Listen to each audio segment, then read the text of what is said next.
Hello दोस्तों, welcome to study IQ. मैं अपूर्व शर्मा आपके लिए लाया हूं बहुत ही इंटरेस्टिंग टॉपिक और आज के सेशन में डिस्कस करने वाले हैं when maintenance can be denied to wife, मतलब पत्नी को भरण पोषण से कब वंचित किया जा सकता है।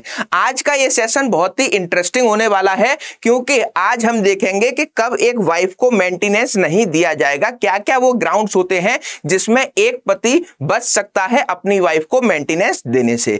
आज के सेशन में डिस्कशन करेंगे section 125 clause 4 and clause 5 of criminal procedure code 1973 के रिस्पेक्ट में। आज के सेशन को शुरू करने से पहले एक इंपॉर्टेंट अनाउंसमेंट है। अगर आप इनमें से किसी भी सोशल मीडिया हैंडल से हमसे अभी तक नहीं जुड़े हैं तो आप हमें ज्वाइन कर सकते हैं इन सारे सोशल मीडिया हैंडल्स पर। और आज के सेशन की अगर आपको पीपीटी चाहिए तो हमारे टेलीग्राम ग्रुप को ज्वाइन कीजिए, यहां पे आपको ये पीपीटी प्रोवाइड कराई जाएगी। तो ये सारे ग्राउंड्स होते हैं जहां पे किसी भी महिला को या किसी भी वाइफ को मेंटेनेंस नहीं प्रोवाइड कराया जाता है कोर्ट के द्वारा।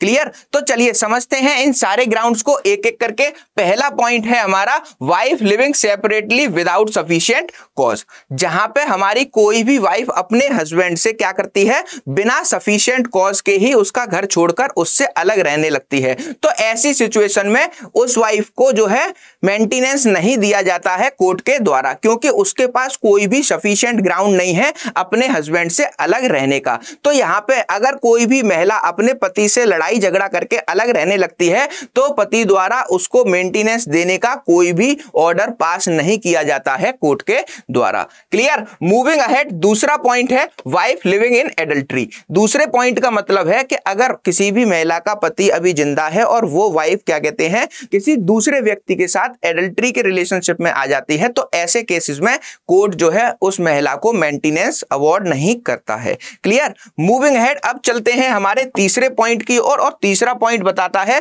Professionally qualified wife capable of earning. अब देखिए यहां पे तीसरा पॉइंट बहुत ही इंपॉर्टेंट है और इस पे हमारे अलग अलग हाई कोर्ट्स के और सुप्रीम कोर्ट में अलग अलग ओपिनियन दिए गए हैं अलग अलग बेंचेस द्वारा। तो यहां पे हमें बताया गया है कि अगर वाइफ प्रोफेशनली क्वालिफाइड है, वाइफ पे एक प्रोफेशनल डिग्री है और अगर वाइफ चाहे तो उसकी अच्छी खासी नौकरी लग सकती है और वो खुद को मेंटेन कर सकती है। तो ऐसे केसेस में जहां पे वाइफ प्रोफेशनली क्वालिफाइड होती हैं उस केस में भी कोर्ट जो है ये देखता है कि अगर वाइफ नौकरी करना चाहे तो आज के प्रेजेंट सिचुएशन में उसको उसके अर्निंग लायक और खुद को मेंटेन करने तक की नौकरी मिल सकती है, तब भी कोर्ट इस ग्राउंड पे वाइफ का मेंटेनेंस जो है कैंसिल कर सकता है और वाइफ को मेंटेनेंस नहीं दे सकता। क्लियर? मूविंग अहेड, अब आते हैं हमारे चौथे पॉइंट पर, सेपरेटेड बाय म्यूचुअल कंसेंट। अब देखिए यहां पे चौथा पॉइंट बहुत ही इंटरेस्टिंग पॉइंट है और इसको समझने के लिए पहले हमें समझना होता है कि मान लीजिए एक शादीशुदा जोड़ा है जिसमें हस्बैंड और वाइफ ने कोई एग्रीमेंट कर लिया है या वो म्यूचुअल कंसेंट से अलग अलग रह रहे हैं। तो ऐसे केसेस में जहां पे हस्बैंड वाइफ म्यूचुअल कंसेंट करके या म्यूचुअल एग्रीमेंट से अलग अलग रहते हैं उस केस में वाइफ का कोई अधिकार नहीं होता कि वो मेंटेनेंस का क्लेम कर सके। क्लियर? मूविंग अहेड, आगे चलते हैं। लास्ट पॉइंट है वाइफ अर्निंग। इसका मतलब ये हुआ कि अगर कोई वाइफ अपने हस्बैंड से ज्यादा अर्निंग करती है, जैसे मान लीजिए हस्बैंड की सैलरी 15,000 है और वाइफ की सैलरी अगर 20,000 है, तो ऐसे केसेस में जहां पे वाइफ की अर्निंग हस्बैंड से ज्यादा है तब वाइफ के पास कोई अधिकार नहीं होता कि वो अपने हस्बैंड से जो है मेंटेनेंस क्लेम कर सके। तो ऐसी कोई सिचुएशन होगी जहां पे हस्बैंड की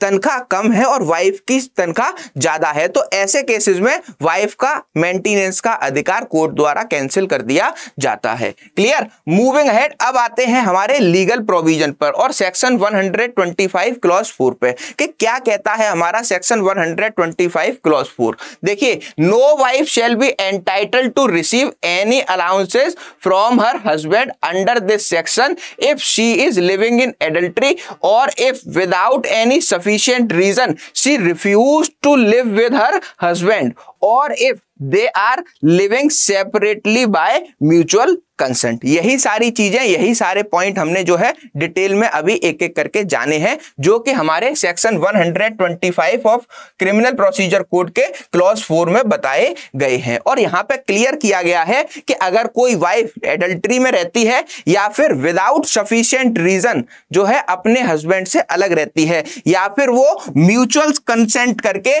दोनों लोग सेपरेटली रहते हैं, तो ऐसे केसेस में महिला को मेंटेनेंस नहीं दिलाया जा सकता, वाइफ को मेंटेनेंस नहीं दिलाया जा सकता और हस्बैंड के अगेंस्ट में कोई भी मेंटेनेंस का ऑर्डर नहीं पास किया जा सकता। ठीक, और इसी के क्लॉज 5 में, सेक्शन 125 के क्लॉज 5 में बताया गया है कि अगर किसी महिला को मेंटेनेंस का ऑर्डर जो है दे दिया गया है और उसको मेंटेनेंस मिल रहा है, लेकिन उसके बाद अगर उसने कोई भी एडल्ट्री कर दी है या फिर विदाउट सफिशिएंट कॉज जो है रीजन वो अपने हस्बैंड से अलग रहने लगी है, तीसरा कि वो जो है म्यूचुअल कंसेंट से अपने हस्बैंड से अलग रहने लगी है, तो कोर्ट के पास ये अधिकार होता है कि वो मेंटेनेंस के ऑर्डर को कैंसिल कर सके। चलिए बात करते हैं clause number 5 of section 125 criminal procedure code 1973 की। इसमें बताया है on proof that any wife in whose favour an order has been made under this section is living in adultery और that without sufficient reason she refuse to live with her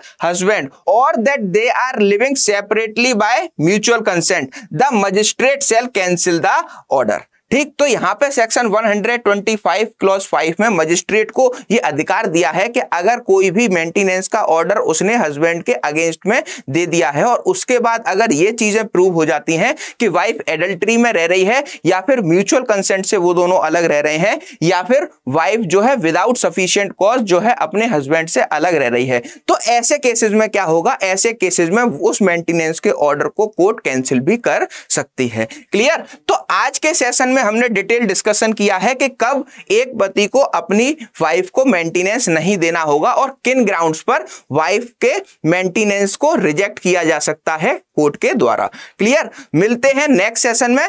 thank you.